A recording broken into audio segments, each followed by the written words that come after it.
Bem-vindos. Hoje vamos mergulhar fundo num tema que sempre desperta muita curiosidade, né? A escatologia, o estudo do fim dos tempos.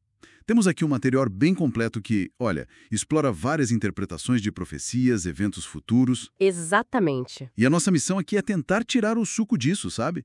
Entender as linhas principais de pensamento que esse material apresenta. Vamos lá. Por onde começamos? Acho que o básico é como ler esses textos, né? Parece que aí tá a chave. Com certeza. A forma de interpretar é o ponto de partida crucial que o material ressalta. Ele defende bastante o método literalista. Literalista? Isso, quer dizer, entender as profecias como elas foram escritas no sentido mais direto. O texto aponta que Jesus, os apóstolos, eles mesmos interpretaram literalmente as profecias do Antigo Testamento que se cumpriram neles. Faz sentido, né? Se eles fizeram assim. Pois é. Isso contrasta, claro, com um método alegórico que já busca um significado mais espiritual ou simbólico. Um exemplo clássico é o milênio lá de Apocalipse 20. Alguns veem não como 1000 anos literais de Cristo reinando na Terra, mas tipo como um símbolo para a era da Igreja atual. Ah, essa é uma interpretação conhecida. Sim, e o material alerta, sabe, que levar a alegoria muito longe pode acabar diluindo promessas que eram bem específicas. Então essa ênfase na leitura literal parece ser a base de toda a estrutura que o texto vai montar. Entendi. Muda a interpretação, muda todo o cenário futuro, né? E como é que essa visão mais literal se encaixa na estrutura maior do plano de Deus que o material descreve? Tem algo sobre isso? Tem sim. O texto introduz o conceito de dispensacionalismo, que é basicamente a ideia de que a história, para Deus, se divide em períodos, as dispensações. Em cada uma, ele se relaciona com a humanidade de um jeito específico. Dispensações. Já teriam passado 5, tipo inocência, consciência, lei. Nós estaríamos agora na da graça, e a última seria a milenial, do reino de Cristo. Interessante essa divisão. E dentro disso, as alianças que Deus fez são super importantes. A com Abraão, a mosaica, a com Davi, a nova aliança. O argumento central do material é que muitas promessas literais feitas para Israel nessas alianças, tipo a posse completa da terra, um reinado davídico eterno, bom, elas ainda não se cumpriram totalmente. Certo. E por isso, elas apontariam para eventos que ainda vão acontecer. A nova aliança, embora feita com Israel, claro, beneficia a igreja, que o texto descreve como enxertada nesse plano. Entendido.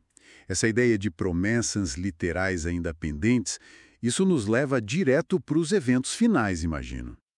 E um termo que sempre aparece é arrebatamento. O que o material diz sobre isso? Exato. O termo grego original, harpazo, significa algo como agarrar, tomar para si e até raptar.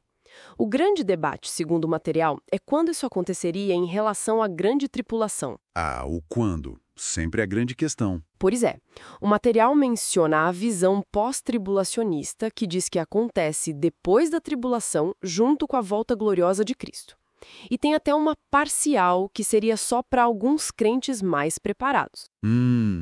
Mas a posição que o material defende mesmo é a pré-tribulacionista, ou seja, o arrebatamento aconteceria antes desse período de tribulação começar. E quais os argumentos para essa visão pré-tribulacionista no texto? Bom, 2 pontos principais são levantados.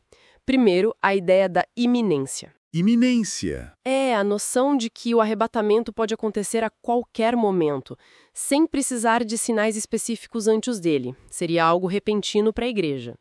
E o segundo ponto é o papel do Espírito Santo, que hoje estaria agindo como um detentor, tipo um freio que segura a manifestação total do mal no mundo. A retirada desse freio, que coincidiria com a saída da igreja da terra no arrebatamento, permitiria então que a tribulação começasse. Entendi a lógica. E sobre a grande tribulação em si? O material descreve como um período bem intenso, né? Sim, muito intenso. É apresentada como um período futuro, bem definido, de 7 anos, ligado àquela profecia das 70 semanas de Daniel, sabe? Sei, Daniel 9. Isso, e teria propósitos específicos, segundo a fonte: purificar Israel e julgar as nações que rejeitaram Deus. O material detalha uma série de juízos pesados, selos, trombetas, taças do Apocalipse e o surgimento de figuras-chave de oposição. O anticristo e o falso profeta. Exatamente.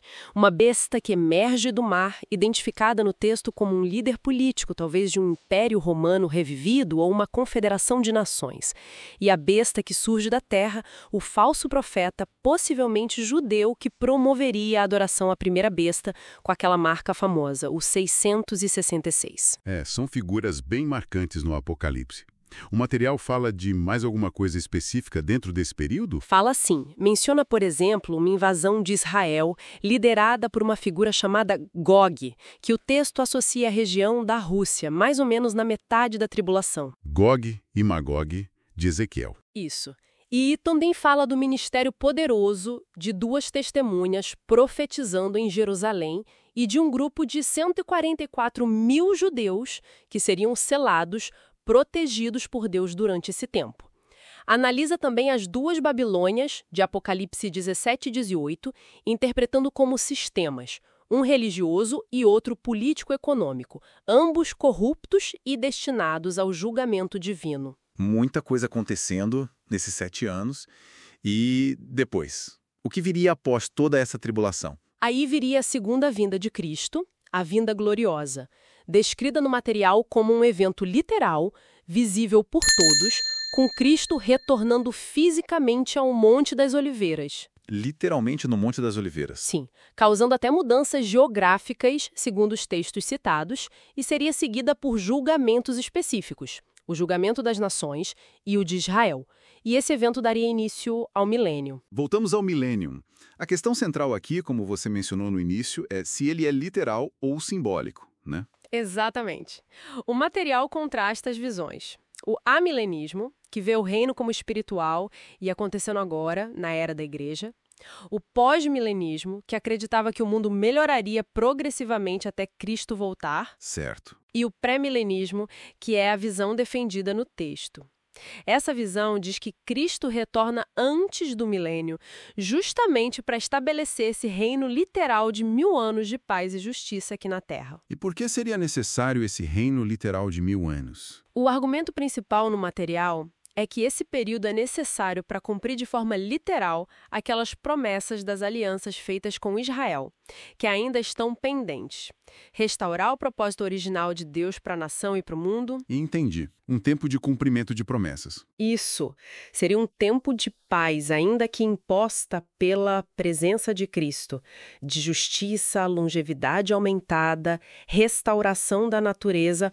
Mas olha só. O material diz que não termina aí. No final desses 1000 anos, Satanás seria solto por um breve período. Solto de novo. Para quê? Para uma última rebelião. Lideraria uma revolta final contra Cristo, que seria rapidamente derrotada, e isso levaria ao julgamento final, o do grande trono branco, onde todos os mortos de todas as eras seriam julgados. E só então viria o estado eterno. O estado eterno. Novos céus, nova terra, a nova Jerusalém descendo, o fim da história como a conhecemos e o começo da eternidade com Deus. Uau, é uma jornada e tanto, né? Uma visão bem detalhada, toda interligada que o material apresenta, partindo daquela premissa da leitura literal lá do começo. Fica claro como o método de interpretação realmente define todo o cenário. Sem dúvida alguma. A forma como se lê a profecia molda completamente a expectativa do futuro. E acho que, além de toda essa sequência de eventos, datas, figuras, o material nos textos que ele cita parece sempre trazer uma mensagem, né? Uma exortação constante, à vigilância, a estar preparado, a buscar entender essas coisas no tempo presente. É verdade. Não é só sobre saber o futuro, mas como isso impacta o agora. Exato. Independentemente de quando ou como exatamente tudo vai acontecer. Bom, fica então essa reflexão, né? Inspirada por essa nossa análise do material. Como será que as diferentes visões sobre o futuro, ou até a falta de uma visão clara, podem estar moldando as prioridades, as ações, as escolhas que cada um faz hoje? É algo para a gente pensar.